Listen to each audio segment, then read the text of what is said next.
आज इंसान दुखी परेशान क्यों हैं? सारा साजो सामान तो है, ऐशो आराम तो है, अरे कोई कमी तो नहीं है, बिल्डिंग भी है, महल भी है, अटारी भी है, लेकिन देख रहे हैं तो चेहरा सूजा हुआ है, चेहरे पे मुस्कुराहट गायब है। भाई साहब बीपी बढ़ा हुआ है, मधुमेह हो गया, ब्लड प्रेशर बढ़ गया है, हार्ट बीट बढ़ गई है, पल्स रेट बढ़ गई है। आखिर डॉक्टर साहब तो कह रहे हैं आखिर क्या कारण है? नींद नहीं आ पा रही आपको। कह रहे हैं जी सोने के लिए बेड तो है, तकिया तो है, बिस्तर तो है, बिल्डिंग तो, हवा तो चल रही है, लेकिन नींद नहीं आ रही।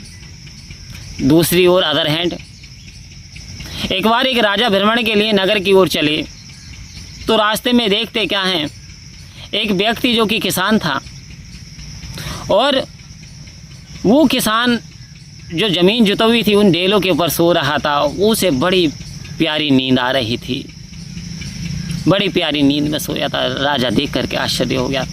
लोगों को गद्दों और तकियों पे नींद नहीं आती, सुकून नहीं आता, और ये ढेलों में सो रहा, धूप आ चुकी है लेकिन इसे होश ही नहीं है, प्यारी नींद सो रहा है, साउंडेबल नींद ले रहा है। आओ संत महात्मा आश्चर्यचकित में पड़ गया, चक्कर में पड़ गया। मंत्री से पूछा ऐसा कैसे, कितना निरोगी है? कहते हैं हजूर इसे चिंता नहीं है, ये कर्म करता है, फल की चिंता नहीं करता, ईश्वर पे छोड़ देता है, इसलिए ये सुकून में और चिंता मुक्त है, भय मुक्त है।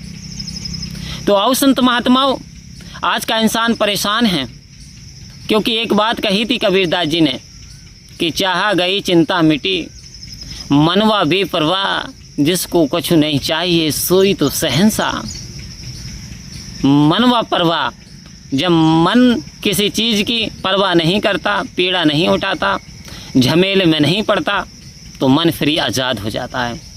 मन का जो ध्यान जब केंद्रित हो जाता है एक तरफ, तो वास्तव में फिर सारा पावर हाउस एक तरफ मिलकर के काम करना शुरू हो जाता है।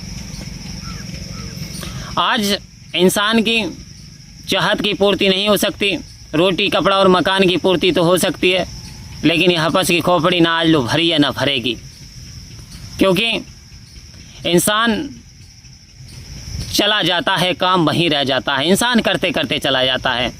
कोई कहता कलयुग है तो कोई कहता कर्म युग है तो कोई कहता कर युग है, कर युग, करे जा करे जा करे जा। तो इंसान ऐसे करते करते एक दिन ऐसे करते करते जैसे कोई दलदल में फंस जाता है। जितना हाथ पैर ज़्यादा मारता है, जितने हाथ पैर मारता है इतना दलदल में उलझता चला जाता है। जो व्यक्ति इस संसार से, इन आर्टिफिशियल वस्तुओं से मन को ज़्यादा लगा लेता है, मन उसमें रमा लेता है, वो इतना ही धंसता चला जाता है, इतना ही धंसता चला जाता है। और कहा संत महात्माओं ने, कहते एक समय ऐसा भी आता है जब आते हैं गृहस्थी के फेर तो मकड़ी के जाले में फंसते हुए देखे हैं शेर।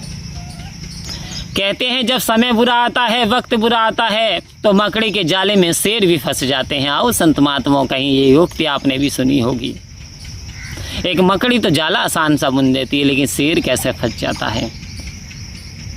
आपने देखा बड़े बड़े राजा महाराजा ऐसे हुए हैं, जैसे कि एक ताजपुर, बिजनौर जिले में ताजपुर में एक साधु निकले हुए जा रहे थे बगीचे से राजा के। राजा ने उन्हें अपने सैनिकों से पकड़वा लिया और पकड़वा के बोला कौन सा जासूस है, कौन से राजा का जासूस है। वो बोला श्रीमान जी मैं तो साधु हूँ, मुझे जासूसी से मतलब क्या, मुझे जाने दो। बोले नहीं जासूस है। राजा ने आदेश दिया इसे तलवार से इसका हाथ काटो, तलवार ना चल पाई, गोली चलाने का आदेश दिए, गोली मिस हो गई। राजा देख करके आश्चर्य में पड़ गया, पैरों में पड़ गया, कहता मुझे माफ़ कर दो, मैं साधु को ना समझा, मैं सोचा जासूस है। बोले राजा तुझे इसका फल जरूर मिलेगा। बोले तेरे 7 जन्म तक कोई संतान ही नहीं है, तेरा वंश चलाने वाला कोई नहीं रहेगा। राजा गिड़गिड़ाने लगा। बोले जो भी शादी करेगा वो मरेगा। दास स्वयं गया, 2 भाइयों ने बताते हैं कि शादी की, दोनों शादी करते खन वक्त मृत्यु को प्राप्त हो गए, क्योंकि श्राप ही साधु ने ऐसा दे दिया।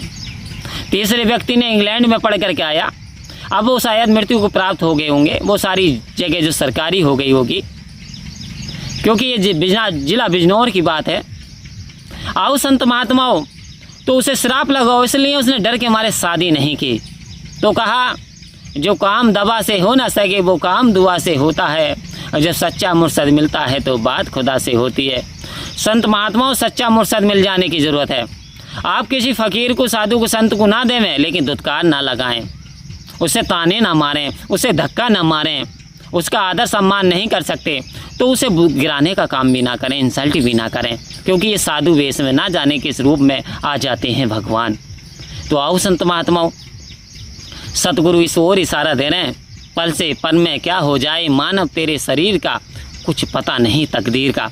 समय रहते हुए इस जीव आत्मा का कल्याण कर लें, समय रहते हुए इस काम को निपटा लें, मोक्ष की प्राप्ति कर लें, सतगुरु के वचनों को अपना लें। परम प्यार से कहिए धन्यवाद जी।